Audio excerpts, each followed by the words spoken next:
ejercicio es, con primero cine mudo, primero lectura, vais andando siempre, desplazando, nunca os quedéis en el sitio.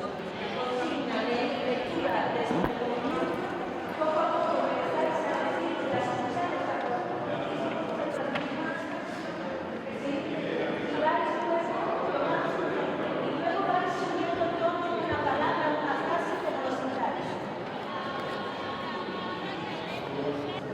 Harto de todo isto.